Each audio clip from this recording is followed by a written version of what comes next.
Well, thanks to all the commission members. I think we're waiting on a couple more people, so I know it's about 7 o'clock, so we'll get started as soon as the chair is on board.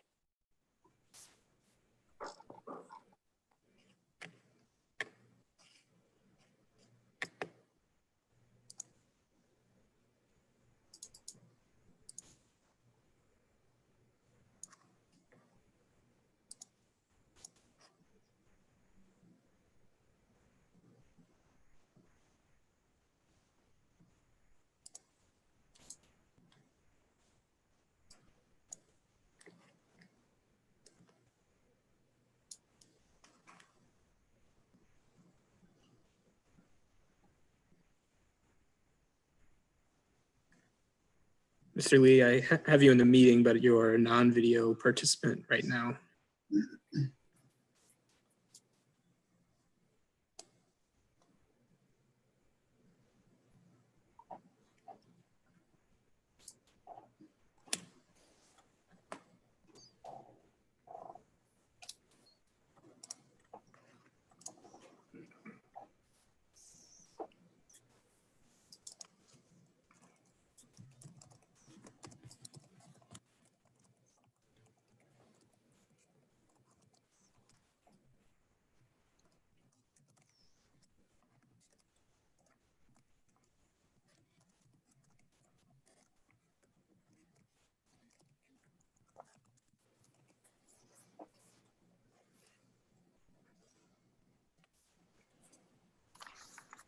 And I just got word from Commissioner Duppler that she's having some technical difficulties and hopes to be on soon as well. So.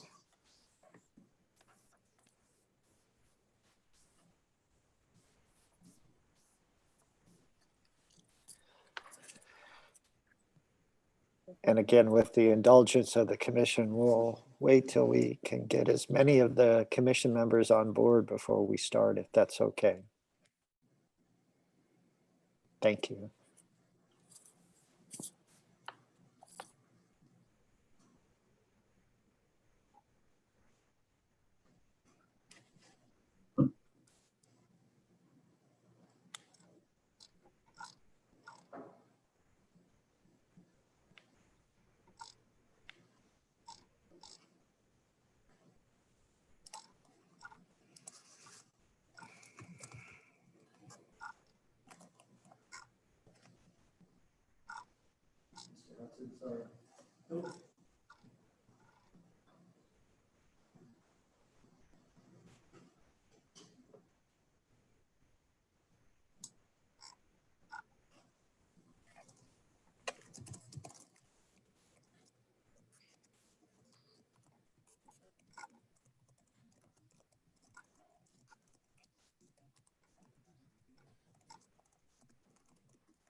Again, my apologies, but Mr. Newberry and I believe Mr. Lee are trying to work out a solution. So if you don't mind, we'll delay just a little bit longer.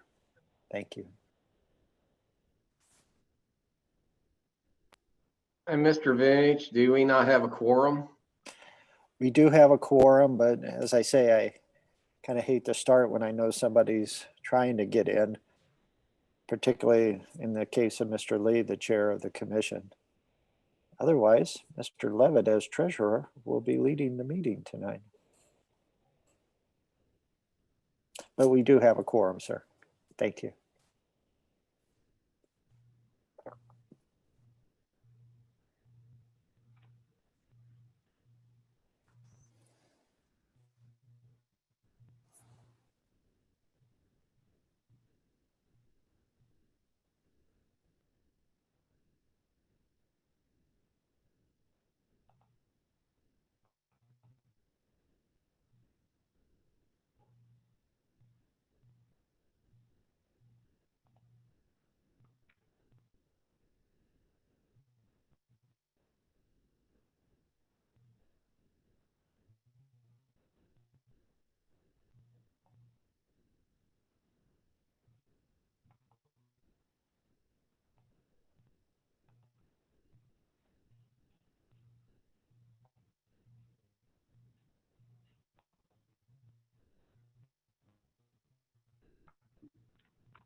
Okay, there we go.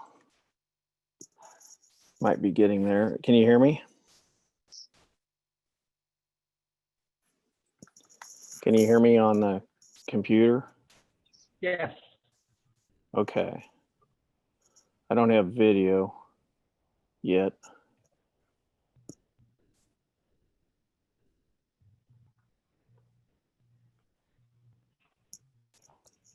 Mr. Lee?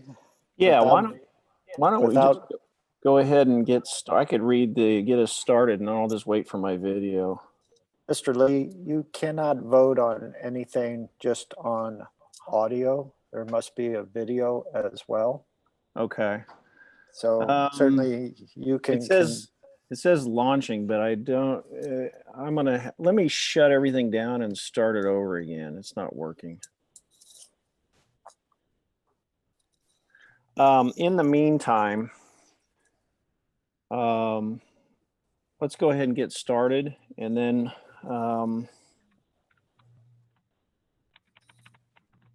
I can do the welcome. I can't vote on the minutes though. Shoot, I don't get this. It doesn't want to work.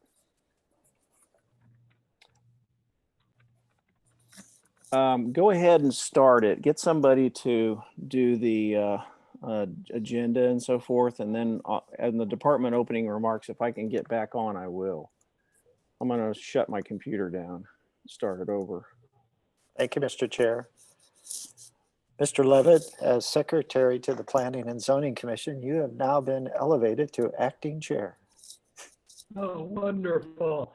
Well, let's go ahead and welcome everyone. I guess we'll get some starting comments shortly.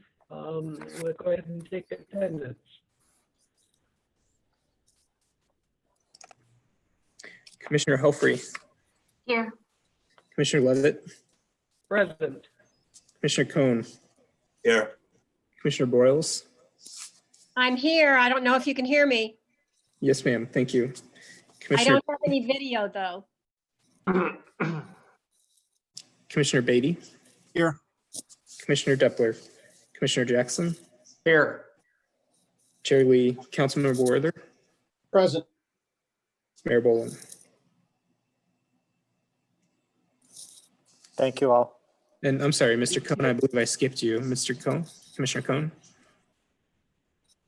Thank you. Is there a motion to approve the minutes for the meeting of May 18th? So moved. Commissioner Helfrey. And is there a second? I'll second. Commissioner Cohn. Roll call. Or I mean, those approved. Has to be roll call vote. I said roll call by in error. All those in favor of approving the minutes? Aye. Aye. Aye. Any opposed? And I will be abstaining.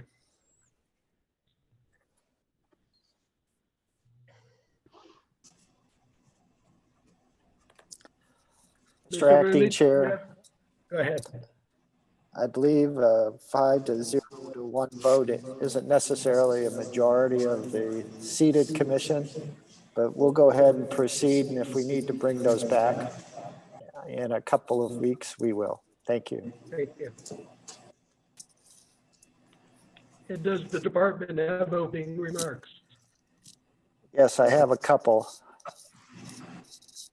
If Mr. Newberry would turn off his, What do you? thank you. First and foremost, I apologize for the delay tonight. Obviously, Zoom isn't 100% perfect as we wish it would be. So thank you all for your patience. Secondly, Mr. Young is not in attendance tonight, and the attorney from his office, Sam Beffa, I probably said that wrong, is sitting in for him tonight. And we'd like to thank him for his attendance and helping out with the Planning and Zoning Commission. So welcome, Sam. Mr. Acting Chair, that's all I have to start.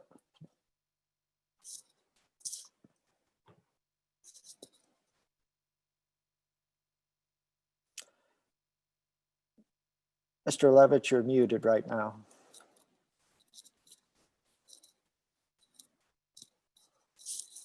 Do one of you have what we read about public comments?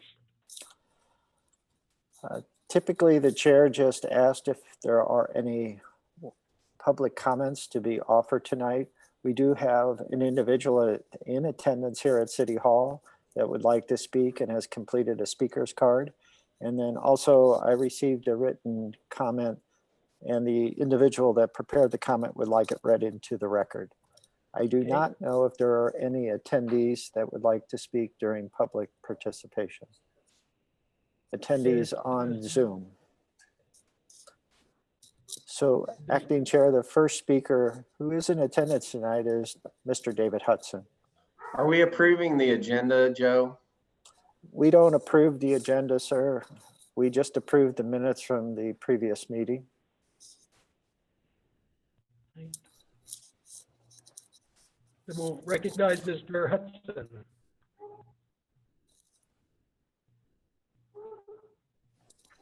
My name is David Hudson, 18068 Babbler Woods Road, 63005.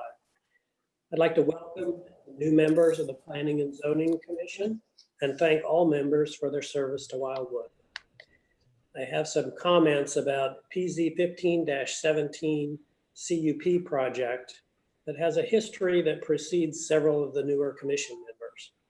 And at some point, the commission will be asked to review the CUP site plan. In anticipation of this review, I would like to give a chronology of the project and its impact. Starting on May 22nd, 2014, the petitioner's builder requested grading permit to remove silt from a lake. The petitioner proceeded to enlarge and deepen the lake from about 2 million gallons to 8 million gallons. To my knowledge, Wildwood has been unable to locate the geotechnical engineering assessment for this project. In the fall of 2016, the petitioner began construction without a permit of a 500-foot-long waterfall sourced by untreated water from the lake. On November 2nd, 2016, the petitioner was informed by the city to stop construction on the major water feature and apply for a CUP.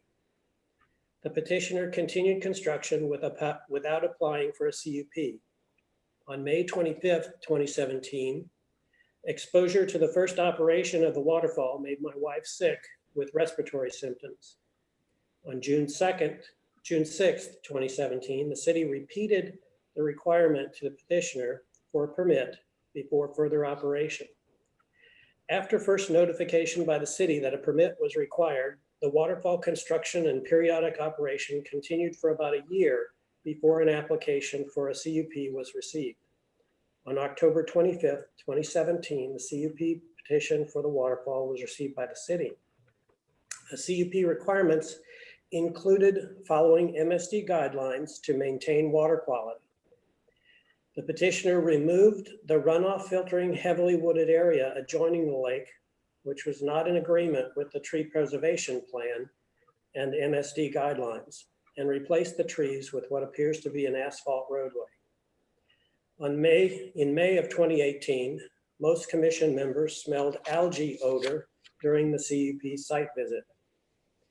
In September 2018, McClure Engineering sound study found that the waterfall generates at least twice as much noise on a contiguous property as the Lisk Fish Farm.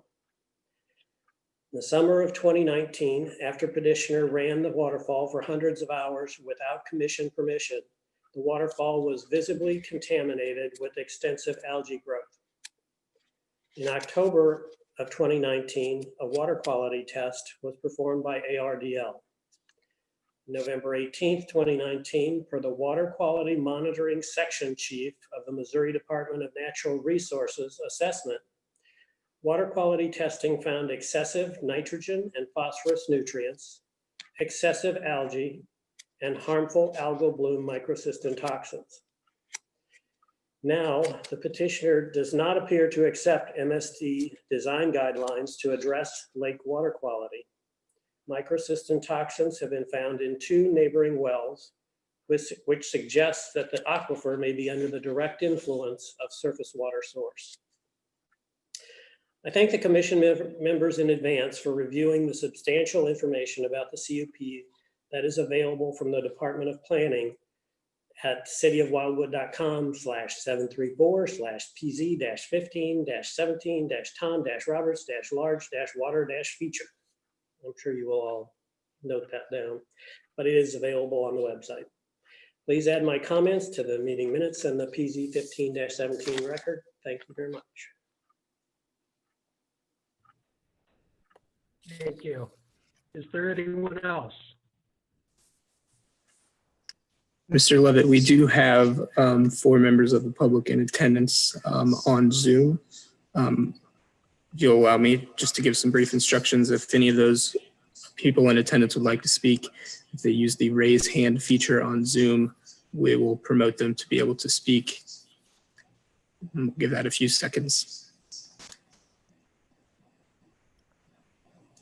Mr. Chair, while we're waiting, I do have a written comment to read into the record before we conclude public participation. Given that no one's raised their hand, why don't you go ahead and read that document?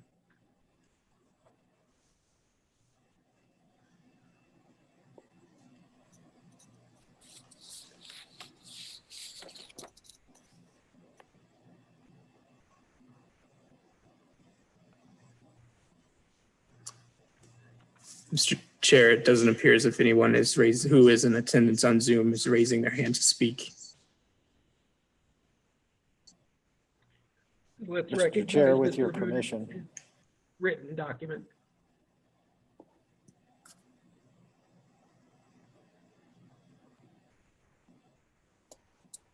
The comment I received today is from Ms. Jean Vedvig, and it reads as follows.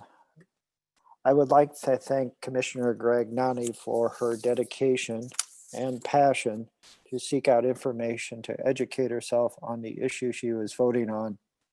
Commissioner Gregg Nani would not be afraid to ask a question to gain more information in order to make an informed decision. I would like to thank Commissioner Gregg Nani for her ethical standards and serving the plan of intent, the charter, and the master plan in an honorable way. Again, Ms. Vedvig has said, if you could read my comments into the record tonight, it would be greatly appreciated. Thank you.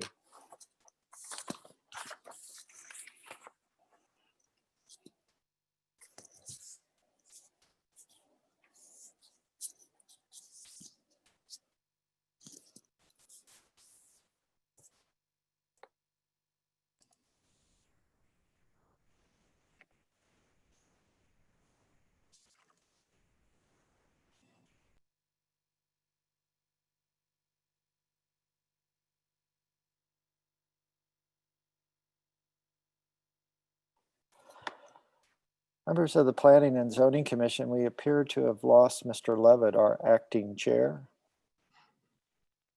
He is on his way back in. Okay.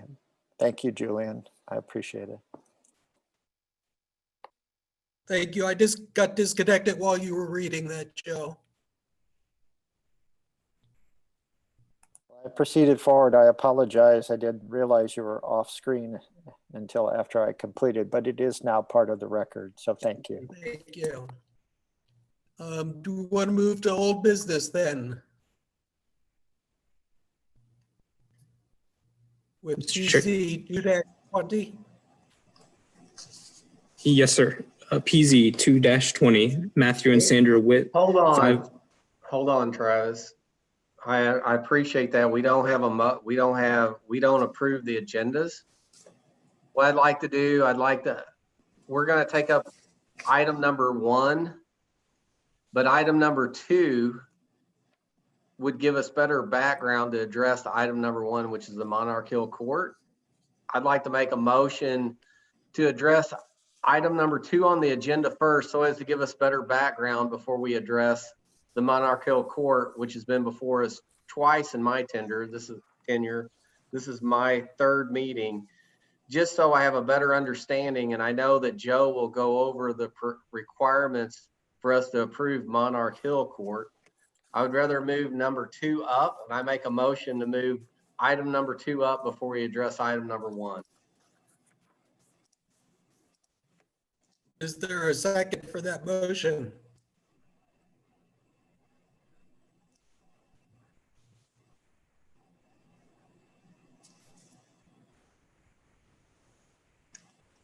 Mr. Werther has seconded the Yeah, motion.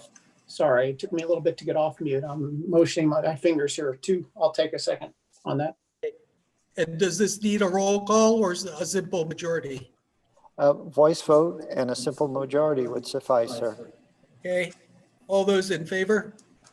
Aye. Aye. Aye. Aye. All opposed? No. No opposed? Any abstentions? Okay, so let's move along with item number 2 first. BZ 7-20.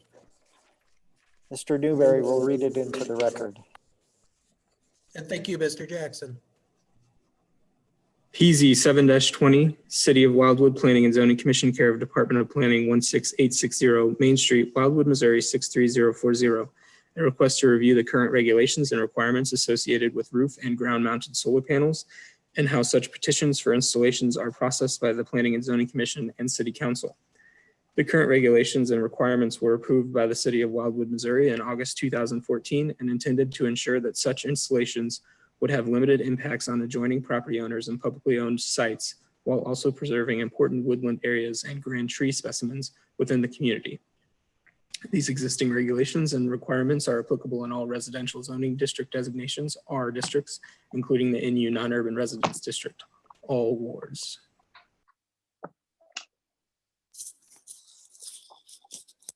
Any discussion on this? Mr. Chair and members of the Planning and Zoning Commission, the Department of Planning has prepared for your consideration tonight its information report, which also contains its recommendation. The particular matter that is being considered tonight was just read into the record by Mr. Newberry for the purposes of this particular meeting. As the Planning and Zoning Commission members are aware, on May 18th of this year, this particular matter was presented at public hearing. At the public hearing, the Department of Planning noted that at the end of 2019 and the first meeting in 2020 of the Planning and Zoning Commission, a work program was discussed. A work program that would cover the entirety of the year 2020. One of the high priority items that was identified on that work program was to review the regulations involving solar energy systems or the installation of solar panels. I believe the rationale for that requested review related just to the number of solar energy system requests the city had received in the latter part of 2018 and through 2019.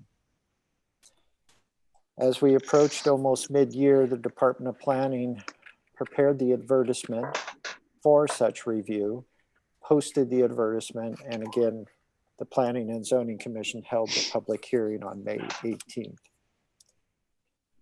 In the information report, the department provides a great deal of background of what originally prompted the desire to have more specific and clear regulations relating to solar energy systems. Those reasons related to an installation that went awry, and it impacted the neighboring property owners substantially, and ultimately was an enforcement action on the part of the city. That neighbor impacted by that particular installation came before the Planning and Zoning Commission and requested that it not happen again to anybody in Wildwood. Along with her plea, she also brought regulations from other locations, cities around this area that treat solar energy systems with special regulations or special requirements. Ultimately, after discussion at Planning and Zoning Commission, a set of regulations, new regulations, was developed.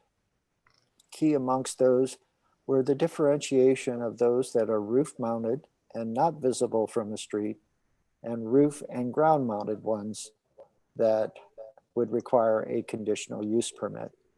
Those roof mounted solar energy systems would only require a conditional use permit if visible from the street. Those regulations were adopted in 2014 and have been in place since that time. However, as you know, over the course of time, regulations can be improved, regulations can be changed when circumstances dictate it. So in the department's analysis, the first item it identifies, and it provides 4 benefits to the regulations, is that they are necessary. More so than many of the other accessory structures or uses, it appears solar energy systems generate a lot of concern from neighboring property owners about appearance, about impact on property values, and the loss of mature woodlands. Those characteristics or those concerns, again, still are applicable today, and therefore the department does believe the regulations that provide greater scrutiny of solar energy systems are still necessary in 2020. However, as part of our discussion, which occurred over the course of the public hearing, and then thereafter, as we discussed individual requests for solar energy system installations, it became clear that there could be improvements made to those regulations based upon 6 years of application of them. And so tonight, the department is recommending that the regulations be modified to better address the Tree Preservation and Restoration Code, that they be modified to ensure that the fire districts, whether it's Monarch, Metro West, or Eureka, have a greater role in their review so as to protect first responders when arriving on a site and a fire may be involved. Thirdly, the department believes that the major code components need to be identified better. And the department has conducted research on that with St. Louis County Department of Public Works, our contractual agent in regards to plan review, permitting, and inspections. Additionally, as we've done in the past, landscaping has become a component of ground-mounted systems, and given the topography in Wildwood, some roof-mounted systems. So the department wants to enunciate that more clearly as part of the regulations in the future, instead of just adding it as a component as part of a singular permit. Additionally, the department believes that the regulation should identify that regular maintenance is required and that solar panels need to be addressed. And then finally, the city attorney has asked that we modify the language relating to trustee approval from the homeowners association to be more akin to current legal law and court precedent. So from that perspective, some changes have been made. I think it's important to note that the department has identified in the draft letter of recommendation its discussions with St. Louis County as well as Ameren, Missouri. And in those discussions, it became clear that solar energy systems are still relatively new in terms of how they are treated. But Ameren, Missouri does know through a bidirectional metering system when energy is being generated by solar panels and entering the grid, as well as when a homeowner is not generating energy and Ameren, Missouri is providing it to the location. And so the department has provided updated regulations relative to those roof-mounted systems that do not require a conditional use permit. These regulations are standard and would be applied as part of any permitting process. Those solar energy systems requiring a conditional use permit, we always include these in them as part of the individual permit if granted, and that would be the case again. Certainly the department could add something into the ordinance to ensure that a permit, if granted by the Planning and Zoning Commission, would not be minus any of these regulations. Therefore, tonight, Mr. Chair and members of the Planning and Zoning Commission, we have provided a favorable report for retention of the regulations for solar energy systems, and we have added additional regulations that the department believes are consistent with what the Planning and Zoning Commission requested. After the chair opens the floor for a discussion or a motion is made, the Department of Planning, along with our acting city attorney, will be available to respond to any questions or comments. Thank you. Travis, can you see me on the screen? Yes, you are, Mr. Lee, you are on video and we can hear you. Okay, good. So I switched from the Mac to the iPad and it seems to work better. Mr. Levitt, do you want to continue with the meeting or would you like for me to take over? I am happy to allow you to take over.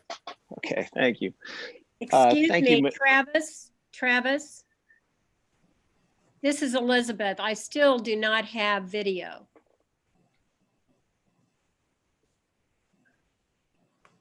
That was the issue that I had when I was trying to log on with the computer. Well, I downloaded prior to this meeting 5.0 because I knew that that was needed. And I'm really at a loss as to why I don't have the video. It didn't work for me either. So that was, I put it over on an iPad. It worked. Unfortunately, I don't have an iPad. Do you have a cell phone? Yes.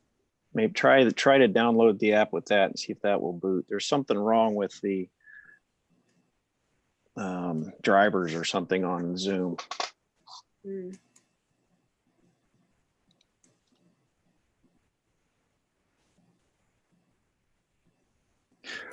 Thank you, Mr. Vunich. I'll go ahead and open this up for discussion or comment. I do have, sorry. Yeah, Councilman Werther. Thank you.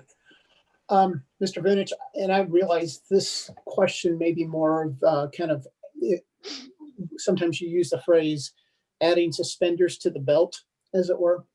On page 8, item 1, we talk about the support rack and framing that is to be installed, be flush mounted on the roof of the dwelling in association with solar energy and so forth, and match the color shingles.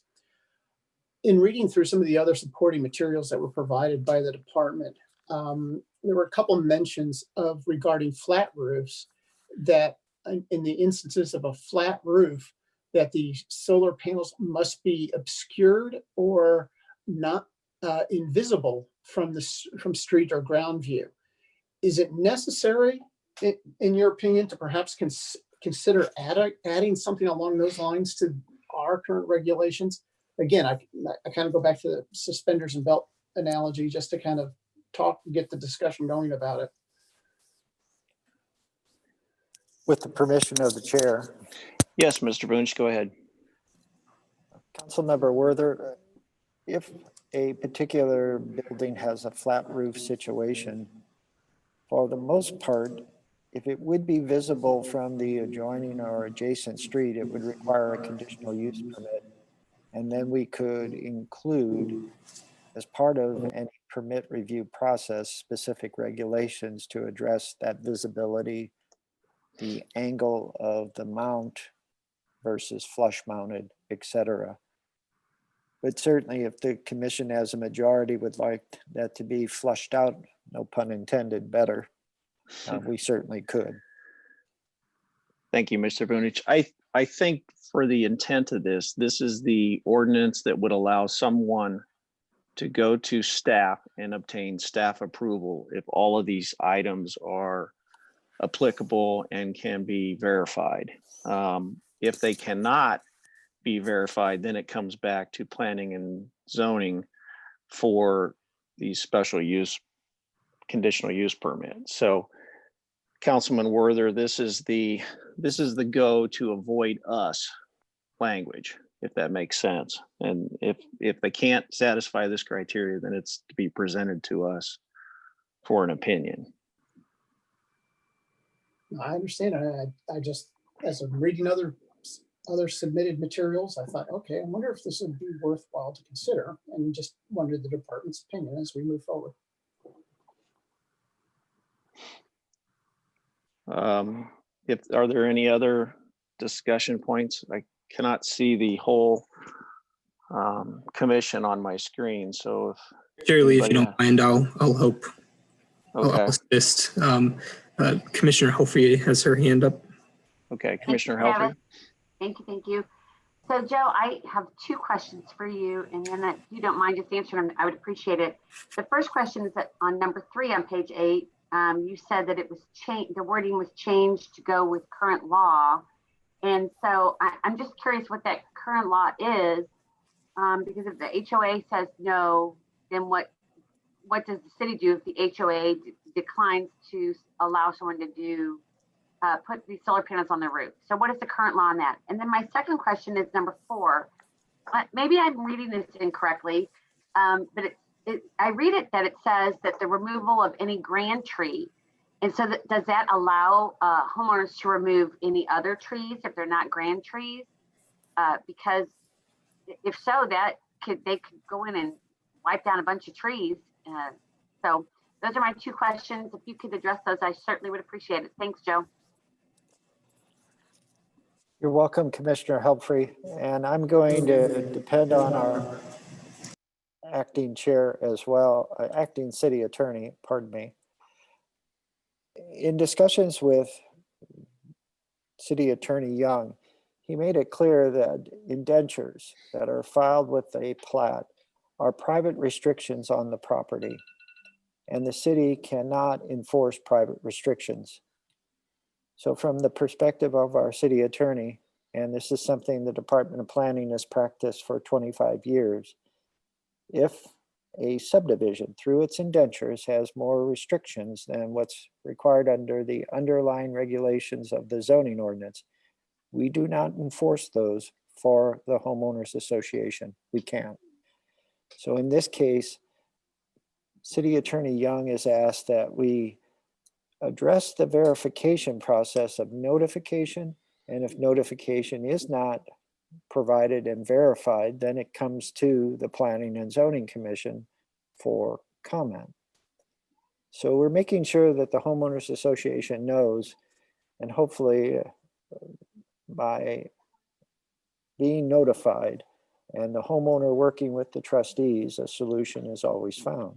I can't guarantee that. But again, as I say, the city attorney has requested this modification.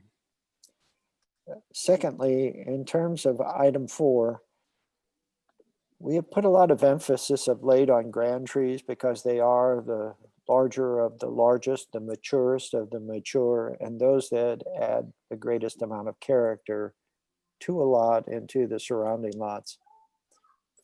The allowance to remove certain trees, as we found in the solar energy system discussion on West Glen Farms, in the West Glen Farms subdivision, is based upon the existing code.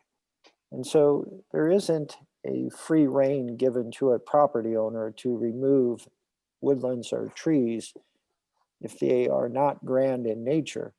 They just have to be consistent again with the code, which is the Tree Preservation and Restoration Code.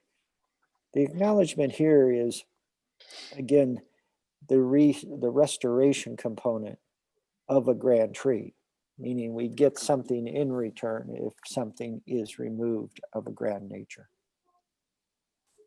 So the only comment I would make on that is Well, you know where I live, and if I would go back into the back of my lot and remove trees, it would substantially change the appearance of my lot and that of all my neighbors. And so I just want to ensure that that doesn't happen to someone. And if so, if you're telling me that the way it's worded prevents that from happening, I'm good with that. And if not, then I would like something to be changed. So. Well, I've acknowledged the tree preservation and restoration code as the first line of defense. In many cases, like your subdivision, Windcrest, there's the natural resource protection standards, which eliminates any disturbance in a protected area. Accounting for that, there's also our grading code, which eliminates any disturbance in the front, side, or rear yard setback areas relative to tree removal. Now, in the front yard area, we do accommodate access and utility installations, but on the side and rear yard areas, they are clearly protected.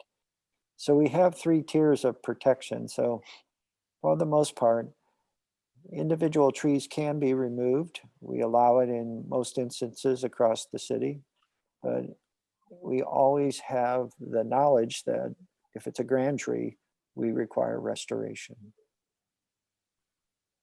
Thank you. You're welcome. Thank you, Mr. Vunich. Mr. Newberry, anybody else? Looks like Commissioner Jackson. And Commissioner Cohn. Whichever one first, Cone or myself. You can go, Commissioner Okay. Jackson. My only concern, we don't have a home inspection process by the city upon sale of a home. I believe Joe said he can put in for any solar array for ongoing maintenance, whatever that may be. It could be anything. We focused on batteries, and shame on me for leading us down that rabbit hole. It could be anything. What recourse does the city have to maintain the maintenance of someone that is putting in solar in these regulations? That's my only concern in this endeavor. Commissioner Jackson, it's a legitimate concern, and I have thought about what's the best approach. And if this additional requirement is added to the regulations, we already have a table of all solar energy systems installations. And what we would do is begin a process much like we do with our bridges and culverts. We'll set up an annual annual inspection, a 2-year inspection, and we can just drive by and see if they're in place, if they're being maintained, and if not. So it'll give us an opportunity, I think, if this is included, to be the eyes and ears of the Planning and Zoning Commission. And if a problem exists, then we notify the property owner. And if there's a particular unique circumstance, then they can come to the Planning and Zoning Commission and explain it. So I think we're going. Would you have access to Ameren's, and it's called the demand response feature of the meter that gives bi-directional communications? Would you have access to that to know if it's operating correctly? Because they can tell for sure. I asked the career engineer that question in a general way, and he wasn't sure, and I'll have that answer by the time we get to any final decision. So thank you. Thank you.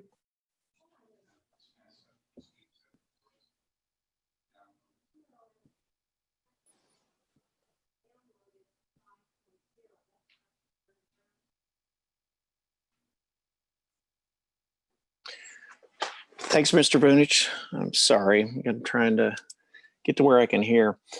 Mr. Newberry, Mr. Cohn?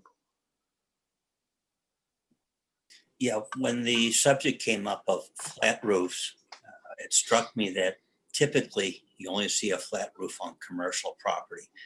Am I correct that these regulations don't apply to commercial? We only apply these regulations to the R resident districts and the NU non-urban resident districts.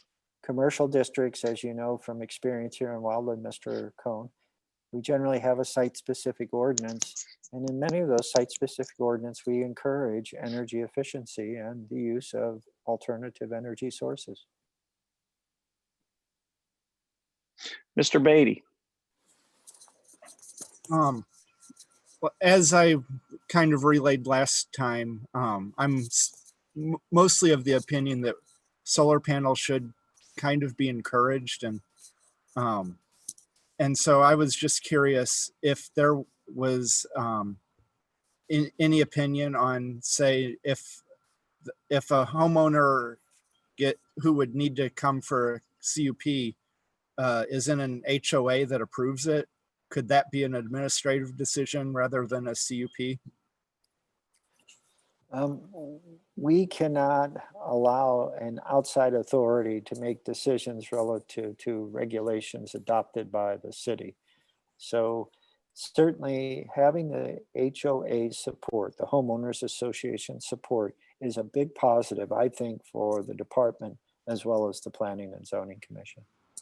Okay, but we couldn't set something up to where if it if it doesn't face the street, it's an administrative decision. But if we couldn't write it to where if it faces the street, but the HOA has their approval, then it becomes an administrative decision. And again, I'll let Sam, our acting city attorney, correct me if I'm wrong, but if it requires a conditional use permit, that has to be granted by the Planning and Zoning Commission, and it has to be reviewed by City Council.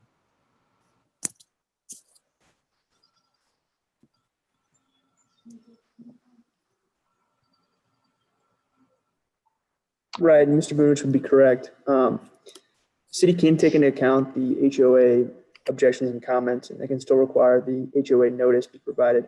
They cannot take into account, they cannot defer the HOA's decision, because as doing so would be an authorized delegation of legislative power. Okay. Much better term than I use. Good job, Sam. Absolutely. Yeah. Thank you, Mr. I'm just trying to think of ways to streamline it. Yeah, I think the intent here is so that if it's viewed by others, that it would have to go through review.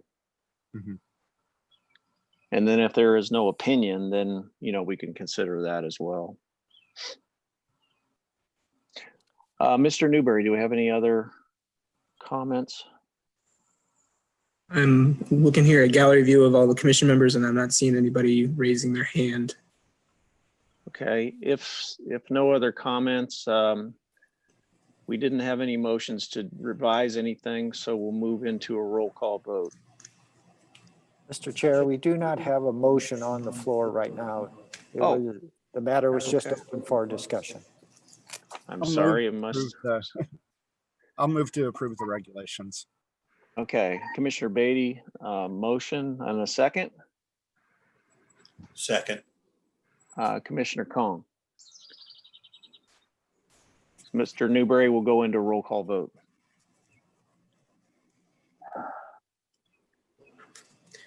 Commissioner Deppler. Yes. Commissioner Jackson. Yes. Commissioner Helfrey. Yes. Commissioner Levitt. Yes. Sorry, Commissioner Levitt, one more time. Yes. Thank you. Commissioner Cohn. Yes. Commissioner Beatty. Yes. Chair Lee. Yes. Councilmember Werther. Aye. And just by way of explanation, Mr. Chair and commission members, I did not call Commissioner Broyles for a vote because she is not on video and cannot vote without video. And I'll defer to Mr. Vunich if there's further explanation. No, sir. Mr. Chair, Mr. Newberry has hit the nail on the head. I would just add that I will have an answer about if Ameren, Missouri can provide us information when a solar energy system goes offline for an extended period of time. I'll have that before the letter of recommendation is completed. Thank you. Thank you, Mr. Vunich.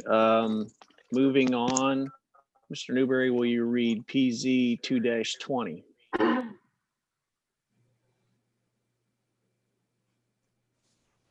BZ 2-20, Matthew and Sandra Witt, 5 Monarch Hill Court, Wildwood, Missouri 63005, care of Sun Solar, Erica Irwin, 2531 North Patterson Avenue, Springfield, Missouri 65803.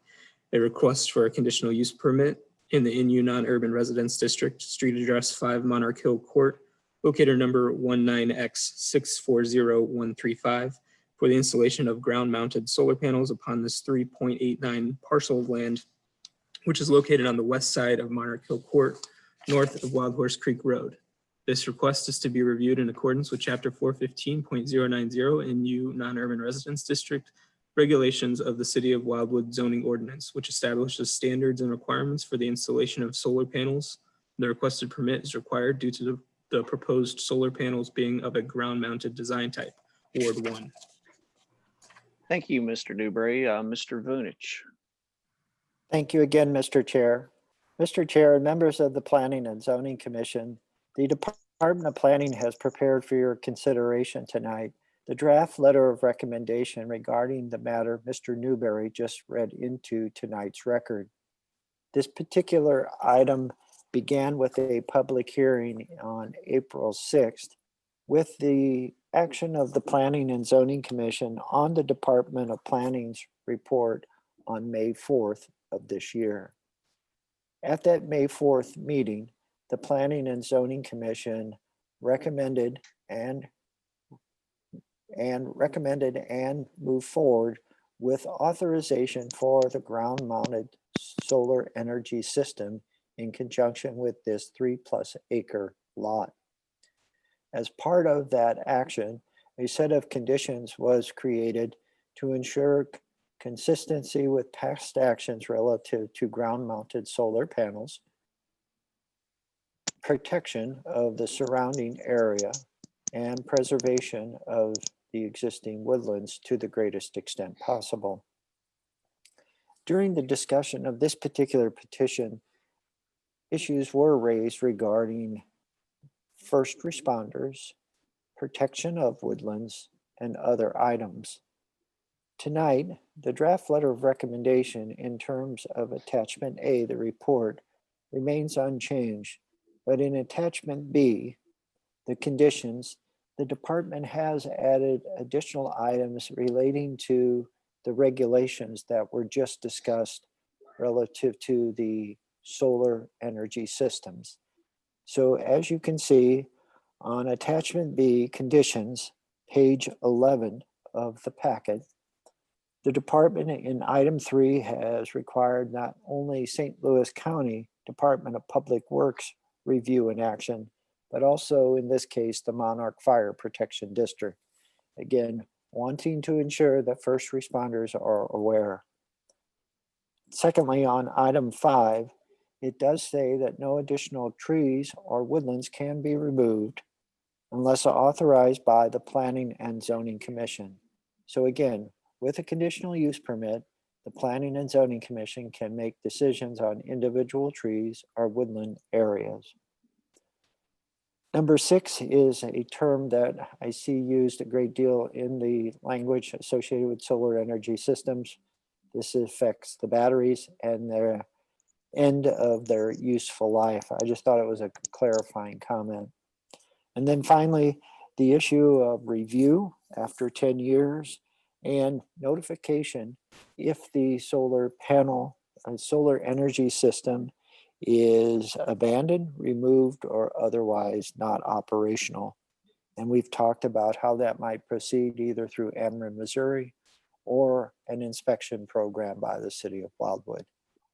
The department believes that the conditions now reflect the direction of the Planning and Zoning Commission, and in this case, the draft letter of recommendation with the revised conditions is ready for final action tonight. Thank you. Thank you, Mr. Vunich. I'll open this up for discussion or a motion. I'll make the motion to approve it. Okay, we have a motion, Commissioner Jackson, a second. Travis, can you help me out here? Mr. Chair, it looks like Ms. Depler, Commissioner Depler was Okay. seconding it. Okay, second, Commissioner Depler. So we have a motion on the floor. If there's no discussion, I'll let that sit for a minute and then we'll move to a roll call vote. Any discussion? Mr. Chair, I'm not seeing any commission member motioning to comment. Okay, so roll call vote. Mr. Newberry. Commissioner Helfrey, Yes. Commissioner Levitt, Yes. Commissioner Cohn, Yes.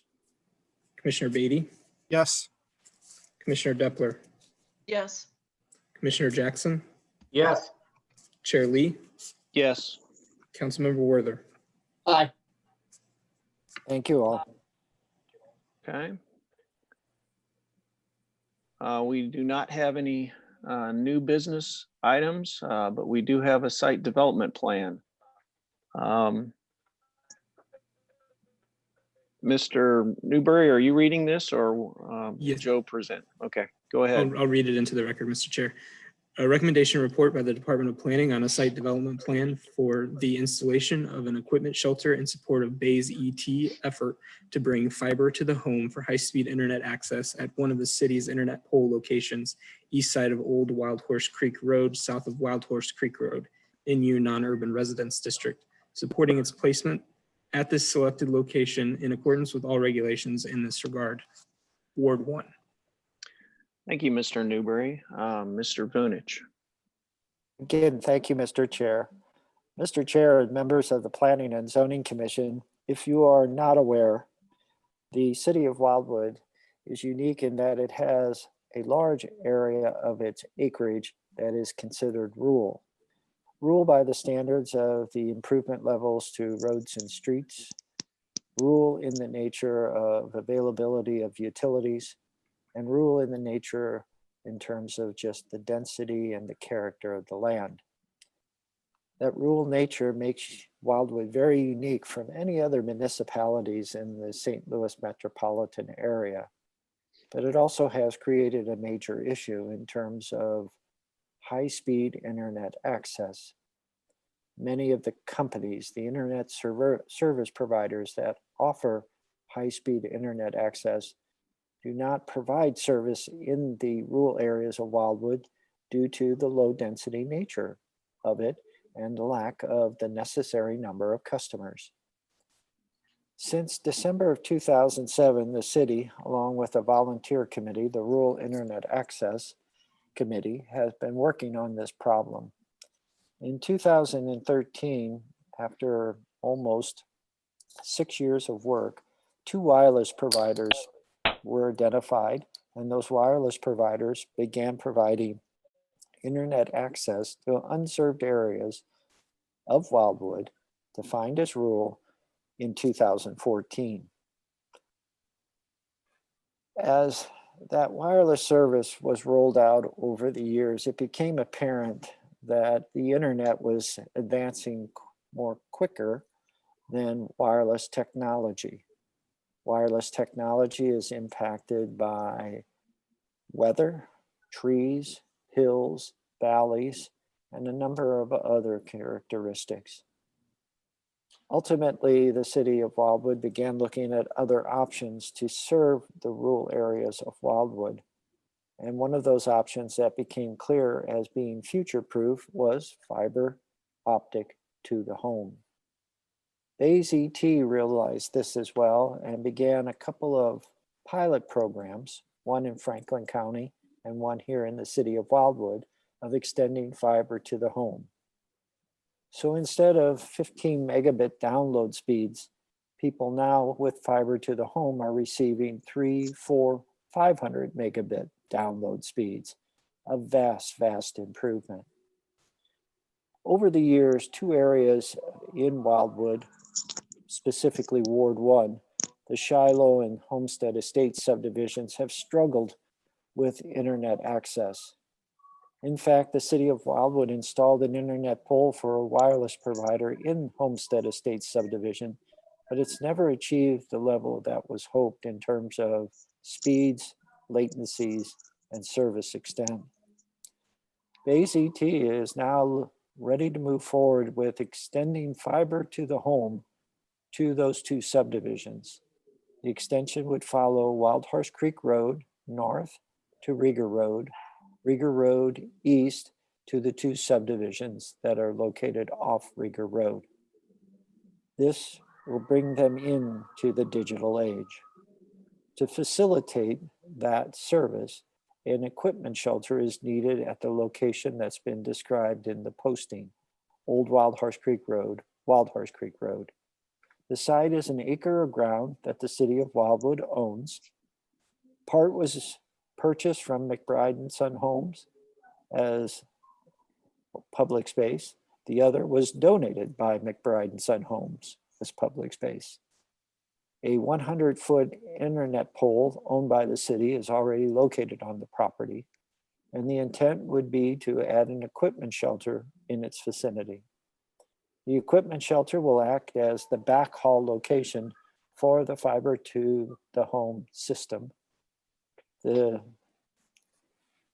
equipment shelter, not necessarily an attractive structure, is small in size, about 160 square feet, approximately 10 feet in height, and would be placed in the interior of the site to use existing woodlands to screen it from the adjoining roadway system and the residential property to the southwest.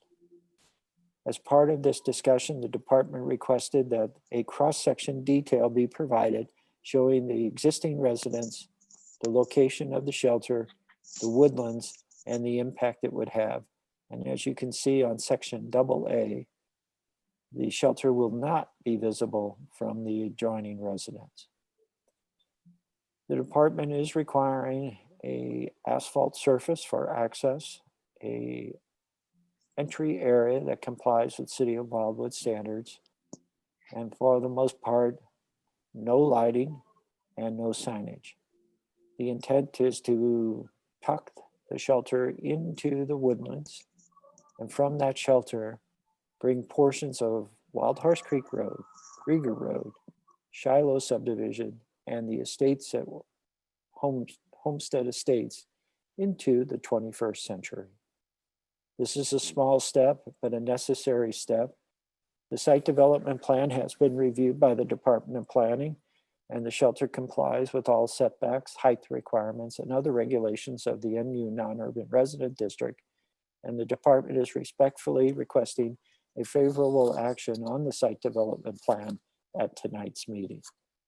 Mr. Chair, after the floor is open for discussion or a motion is made, the Department of Planning will be available to answer any questions regarding this particular plan sheet. Thank you. Thank you, Mr. Vinich. I'll open for discussion or a motion.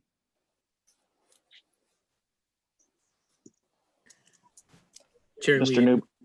Yeah, sorry, I just jumped in there on you, Mr. Chair. With your permission, Ms. Helfrey has her hand raised. Okay, Commissioner Helfrey. I'd like to make a motion to approve. Okay, motion, second by Commissioner Beatty. Or a question? Second, okay. Second. So we have a motion and a second. If there isn't any discussion, we can move into a vote. I have a discussion. Okay, Commissioner Jackson.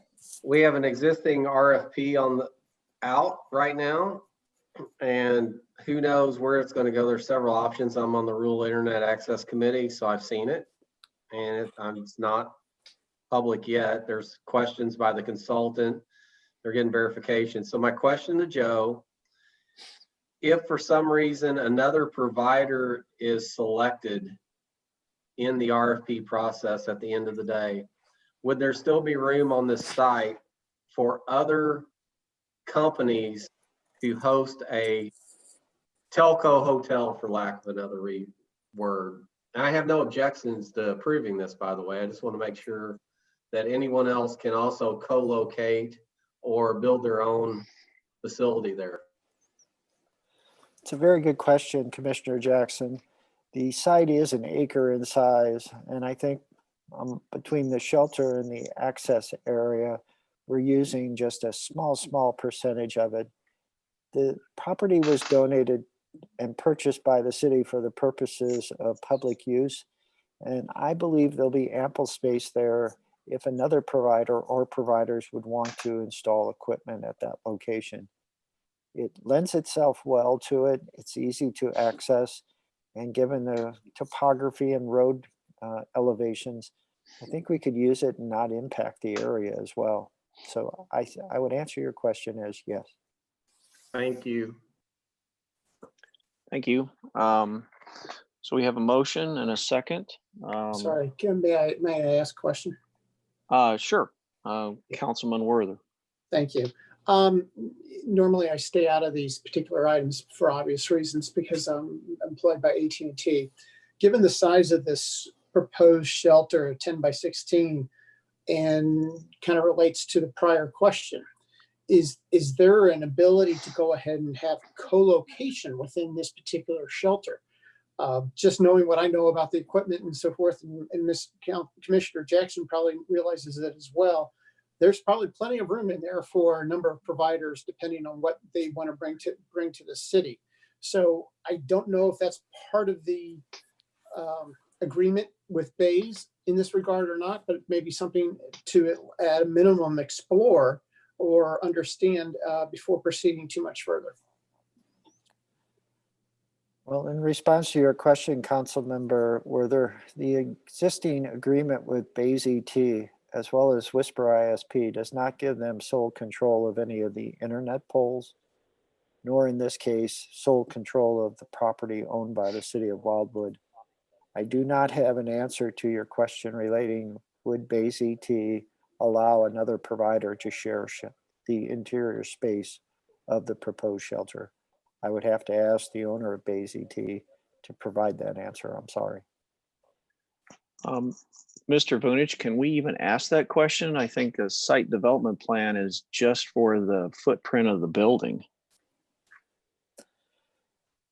Well, that's certainly a good point, and I guess I'm going to defer to the acting city attorney if he has an opinion or a comment he'd like to share.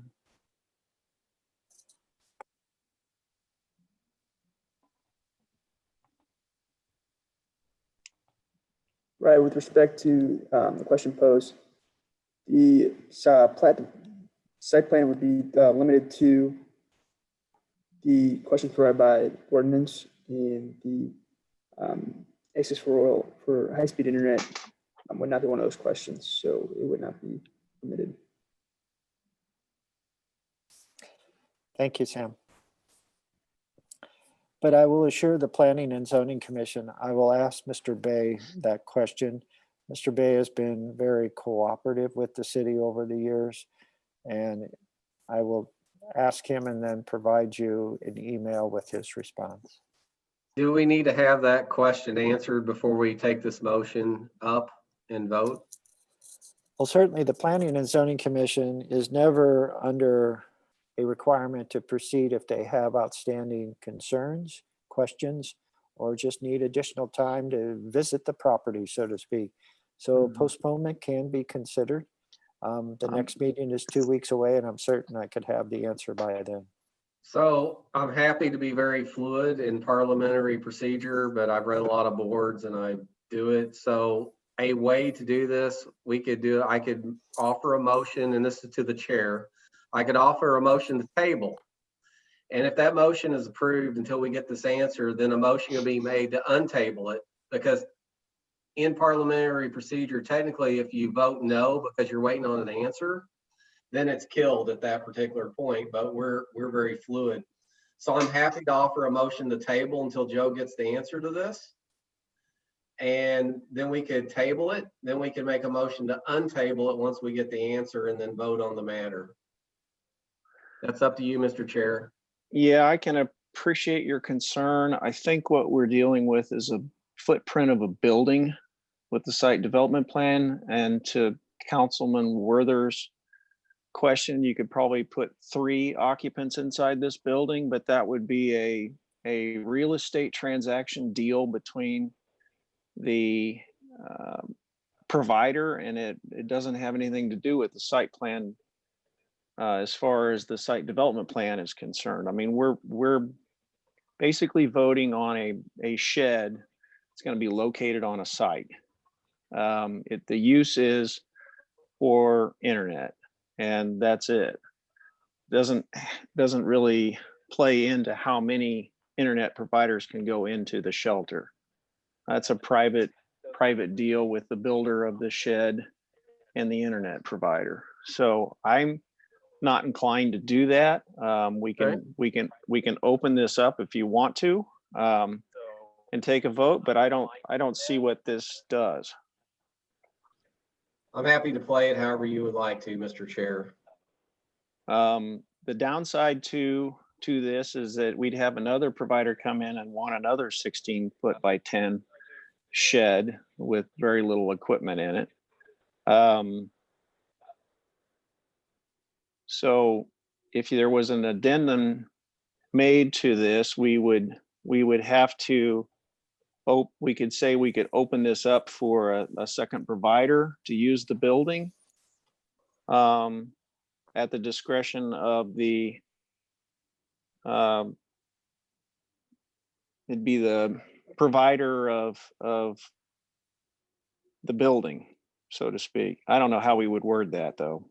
Joe, do you have an opinion?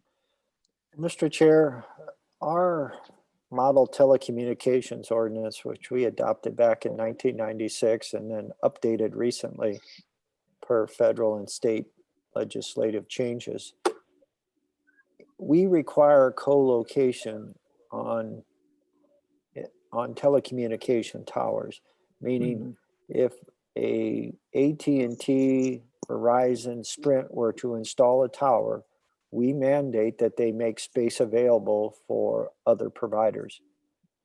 None of them at any time has ever shared shelters.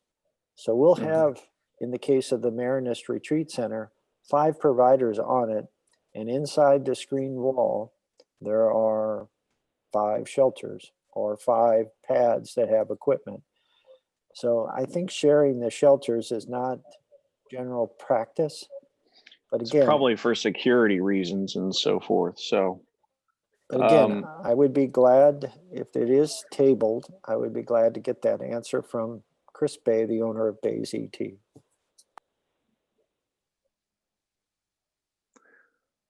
All right, I'll entertain a motion to table this for 2 weeks.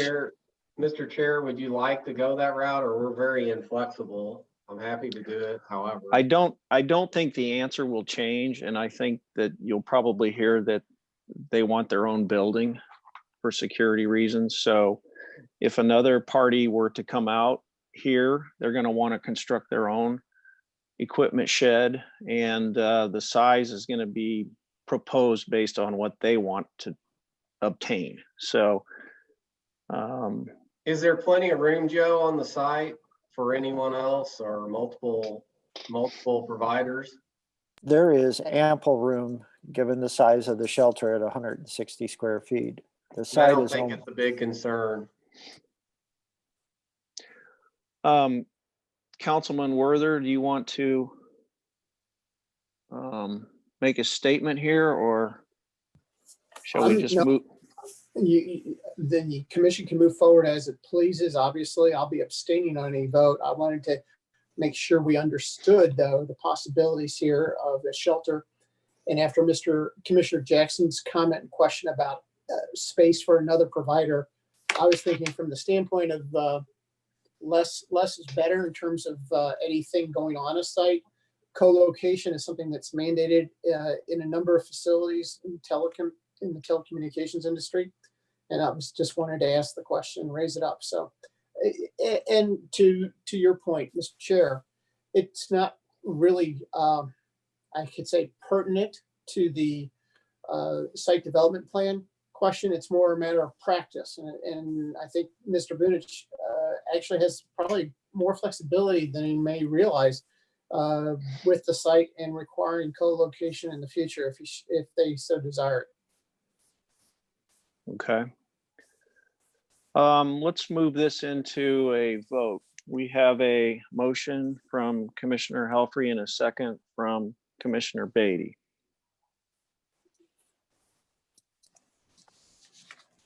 Mr. Newberry? Sir. Commissioner Levitt? Can you restate what we're voting on now? Is this to delay it? No, This is to approve it. to approve it. Okay. Yes. Commissioner Cohn, Yes. Commissioner Beatty, Yes. Commissioner Depler, Yes. Commissioner Jackson, Yes. Commissioner Helfrey, Yes. Chair Lee, Yes. and Councilmember Werther. Abstain. Thank you. Thank you all.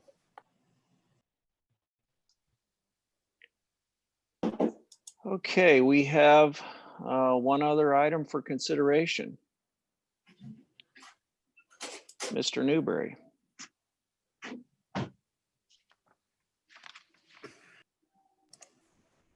Selection of a citizen commission member to be liaison to the Historic Preservation Commission.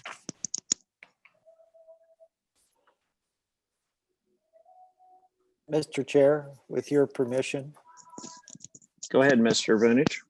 as you know, Ms. Gregg Nani, who served on the commission for a very long period of time, had her last meeting as a Planning and Zoning Commission member in May. Besides being a Planning and Zoning Commission member, Ms. Gregg Nani acted as the liaison from this commission to the Historic Preservation Commission. And so the department placed this matter on the agenda tonight as part information and part question. Would you like additional time to consider a liaison, or is there any volunteers that would like to step forward and be a liaison to the Historic Preservation Commission? The Historic Preservation Commission does not have a meeting until the end of June. So we do have another meeting if you all would like to consider the opportunity. Talk to Kathy, Annette, or I about the role, but I just wanted to bring it to your all's attention. Thank you. Thank you, Mr. Vunich. I have a suggestion. Why don't the commission members get with Mr. Newberry, and if they're interested, and then we can make a selection on the next Planning Commission meeting. Mr. Chair, I'll make sure it's on the agenda. And again, anybody that's interested, if you have any questions, please don't hesitate to contact Kathy, Annette, or I. It's a fun group, and we seem to enjoy ourselves just like we do here. So thank you. How often does the commission meet? Once a month, Mr. Beatty. Occasionally we'll have a special event, so it's not always just once a month, but generally speaking. Okay, thank you. And that brings us to the closing remarks. I need to apologize for my MacBook Pro not working, and I had to download and switch this all around to the iPad, and I cannot see everybody on the iPad. So I was at a little disadvantage this evening. Does the department have any further comments? Just a couple of quick ones. First, thanks to Sam for sitting in for Mr. Young tonight. We do appreciate it very much, and his input was also appreciated.